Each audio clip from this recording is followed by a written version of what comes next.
현지 시각 4일 오후 9시, 우리 시간 내일 오전 11시 집권위기 첫 의회 연설에 나섭니다. 트럼프 대통령은 이번 상하원 합동 연설을 통해 관세 부과와 우크라이나 전쟁, 중동 정세, 정부 구조조정 등 국내외 현안에 대한 입장을 밝힐 것으로 보입니다. 우크라이나 전쟁과 가자지구 등 미국 입장에서 더 시급한 대외 현안이 있는 상황에서 북한 핵 문제 등 한반도 상황이 언급될지는 불확실합니다. 새해 첫 달 우리 경제 생산과 소비, 투자가 모두 감소했습니다. 두 달 만에 트리플 감소입니다. 특히 수출 부진의 영향으로 생산이 5년 전 코로나가 급속하게 확산했을 때만큼 줄었습니다. 이승은 기자가 보도합니다. 수출이 1년 전보다 10.3% 감소한 지난 1월, 생산과 소비, 투자가 모두 전달 대비 뒷걸음질 쳤습니다. 지난해 11월 이후 두 달 만에 트리플 감소입니다. 전산업 생산 감소폭은 2.7%로 코로나19가 확산했을 때만큼 컸습니다. 2020년 2월 2.9% 감소한 이후 4년 11개월 만에 최대 감소폭입니다. 반도체 생산이 0.1% 느는 데 그쳐 사실상 제자리 걸음이었고 자동차와 전자부품, 기계장비 생산이 줄었습니다. 수출입 감소로 도소매와 운수, 창고 같은 서비스업 생산도 영향을 받았습니다. 전자부품은 베트남 등 수출 감소로 모바일룸 등 OLED 생산이 감소하였고 국내 LCD 업황 둔화로 생산이 감소하였습니다. 기계장비의 경우 전월, HBM 관련 반도체 조립장비 생산이 증가한 기저효과로 감소하였습니다. 내수 부진은 심화됐습니다. 소매 판매는 임시공휴일 지정에도 전달보다 0.6% 줄면서 한 달 만에 감소세로 돌아섰습니다. 가전과 휴대폰을 중심으로 내구재 소비는 늘었지만 옷과 신발 같은 준내구재, 차량 연료와 화장품 같은 비내구재 소비가 줄었습니다. 설비 투자는 14.2% 줄어 4년 3개월 만에 최대 감소폭을 보였습니다. 공사 진척도를 나타내는 건설 기성은 마이너스 4.3%로 6개월째 감소하며 감소폭이 확대됐습니다.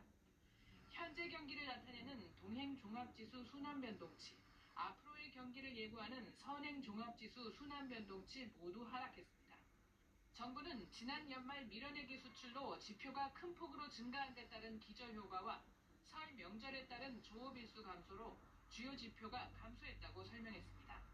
대내외 불확실성 속에 두 달 만에 발생한 트리플 감소, 더 깊어진 감소폭에 1% 수준 저성장 전망마저 힘을 얻고 있습니다. YTN 이승은입니다. 얼어 죽어도 신축, 이른바 얼죽신 열풍 속에 지난해 하반기 서울 주요 지역 신축 아파트 가격이 전 분기와 비교해 두 자릿수 상승률을 보였습니다. 우리은행 WM 영업전략부가 국토교통부 실거래가를 토대로 서울 주요 자치구별 신축 재건축 아파트 평균 실거래가를 분석한 결과 지난해 하반기 서초구 소재 입주 5년 이하 신축 아파트의 3.3제곱미터당 매매 실거래가는 1억 1,440만 원으로 상반기와 비교해 21.3% 상승했습니다. 송파구도 신축 아파트 매매가가 지난해 하반기 4,753만 원으로 지난해 상반기보다 11.6% 올랐고 같은 기간 영등포구 신축은 33.5%, 양천구 신축은 10.3% 올랐습니다. 최상목 대통령 권한대행이 낡은 상속세 제도를 개편할 때라며 이번 달에 유상취득세로의 개편 방안을 발표할 것이라고 밝혔습니다. 최상목 권한대행은 오늘 서울 동대문 디자인 플라자 아트홀에서 열린 납세자의 날 기념식에서 이같이 말했습니다. 최상목 대행은 낡은 조세 제도를 그대로 두면 구습이 돼 국민을 힘들게 한다며 상속세 공제를 합리화하고 납세자가 승계한 자산에 대해서만 세금을 부담하는 유상취득세로의 개편 방안을 이번 달 중 발표할 것이라고 밝혔습니다. 벌써 1년을 넘긴 의정 갈등 탓에 개강을 했지만 집단 휴학한 의대생들은 학교로 돌아오지 않고 있습니다. 일부 의대는 개강을 미루기도 했는데 정부는 올해 휴학 승인은 절대 없다며 의대생들의 복귀를 촉구했습니다. 백종규 기자가 보도합니다. 개강 첫날 학생들로 붐벼야 할 의과대학 강의실과 연구실이 썰렁합니다. 상당수 의대가 개강했지만 집단 휴학한 의대생들이 거의 돌아오지 않은 겁니다. 이 때문에 의과대학 4곳은 개강 일자를 미루기까지 했습니다. 정부는 엄정 대응 방침을 밝혔습니다. 먼저 올해는 학사 유연화는 절대 없다며 반드시 수업에 참여해야 불이익을 받지 않을 거라고 강조했습니다. 교육부 관계자는 지난해 휴학 승인을 한 것은 학생 보호 조치였지만 올해는 상황이 다르다며 올해 또 휴학이 이루어지면 나중에는 복귀하고 싶어도 하지 못하는 상황이 발생할 수 있다고 경고했습니다. 특히 함께 1학년 수업을 들어야 하는 2사 2호학번의 경우 3월 말까지 돌아와야 한다고 못 박았습니다. 이어 올해 입학한 신입생들은 이미 의대 증원 사실을 알고 지원했기 때문에 의대 증원이 동맹 휴학과 수업 거부의 명분이 될 수 없다고 언급했습니다. 각 대학이 학칙대로 학적 처리를 하고 있는지도 최우선적으로 확인할 것이라고 덧붙였습니다. 우리 의료 시스템의 중추로서 국민의 생명을 책임질 인재인 의대생 여러분들이 어서 학교로 돌아오기를 진심으로 바랍니다. 전국 의과대학 학장들도 의대생들에게 보낸 서신에서 복귀하지 않으면 의사 양성 체계가 심각하게 손상될 것이라며 직접 나서 정부를 설득할 테니 이번 학기에는 복귀해달라고 호소했습니다. YTN 백종규입니다. 의대생들의 복귀 움직임이 없는 가운데 올해 신입생들은 곤란한 처지에 놓였습니다. 일부 대학에서 선배들이 신입생들에게 휴학을 종용하거나 수업 거부를 강요하는 상황이 발생하고 있는데 교육부는 경찰에 수사를 의뢰하고 엄정 대응하겠다고 강조했습니다. 염혜원 기자입니다. 올해 의대에 입학한 신입생들은 대입 첫 학기부터 이러지도 저러지도 못하는 상황에 놓였습니다. 학교에서는 수업에 나오라 하고 선배들은 수업 거부에 동참할 것을 요구하고 있기 때문입니다.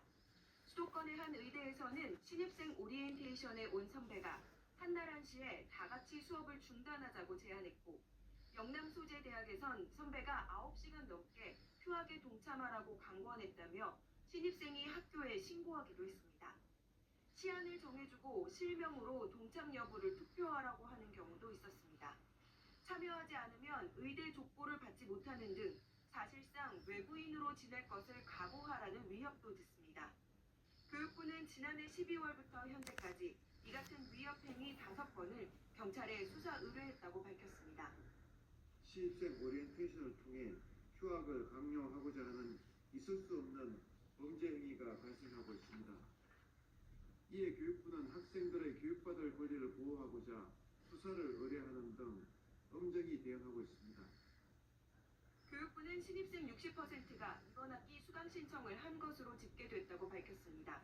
또 각 대학이 신입생과 학부모에게 수업 거부 시 학칙에 따른 불이익을 받을 수 있다는 내용을 자세히 알리도록 조치했다고 설명했습니다. 하지만 결국 개강 첫날 강의실이 텅텅 비는 사태는 올해도 막지 못했습니다. YTN 염혜원입니다. 대형마트 홈플러스가 기업 회생 절차에 들어갑니다. 홈플러스는 신용 등급 하락 여파를 최소화하기 위한 예방적 결정이라고 밝혔는데요. 최근 홈플러스의 실적이 개선되는 상황에서 벌어진 일이라 충격을 주고 있습니다. 오동건 기자가 보도합니다. 홈플러스가 회생 절차를 밟게 됐습니다. 홈플러스가 기업 회생을 선택한 이유는 단기자금 공급 차질이 우려됐기 때문입니다. 지난달 말 신용평가사가 홈플러스의 기업어음과 단기사채 신용등급을 하향 조정했습니다. 홈플러스는 이미 유동성이 나쁜 상황에서 운영자금 대출까지 막히면 상황이 걷잡을 수 없이 악화한다는 판단에 먼저 조치에 나섰다는 설명입니다. 저희가 갑작스러운 신용등급 하락 때문에 생긴 단기 유동성에 대한 대비 차원에서 신청을 했다고 보시면 될 것 같습니다. 영업에 지장 없습니다. 홈플러스 측은 기업 회생 절차에 들어가도 지급 불능이나 부도가 없어 기존 영업이나 임금 지급이 정상적으로 이루어진다고 밝혔습니다. 더불어 금융채권 상환 유예와 상거래 채무가 변조되면서 유동성이 확보될 수 있다고 예상했습니다. 매일매일 들어오는 매출 대금을 활용해서 일반 상거래 채무는 상환하는 데 문제가 없을 예정입니다. 그렇고 앞으로 지금 예정된 대로 부채 비율 감소나 매출 신장을 반영해서 신용 등급이 상승을 하게 되면 또 단기 채권을 발행해서 홈플러스는 실제 금융부채가 약 2조 원이며 4조 원이 넘는 부동산 자산을 보유하고 있기에 금융채권자들과 조정 절차도 무난할 것으로 전망했습니다.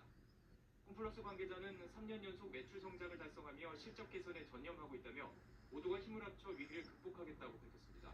홈플러스 대주주인 MBK 파트너스도 홈플러스의 경영 정상화를 위해 협력하겠다고 나섰지만 온라인 쇼핑 업체들의 무서운 성장 속에 홈플러스를 정상 궤도에 돌려놓는 과정은 험난할 것으로 보입니다. YTN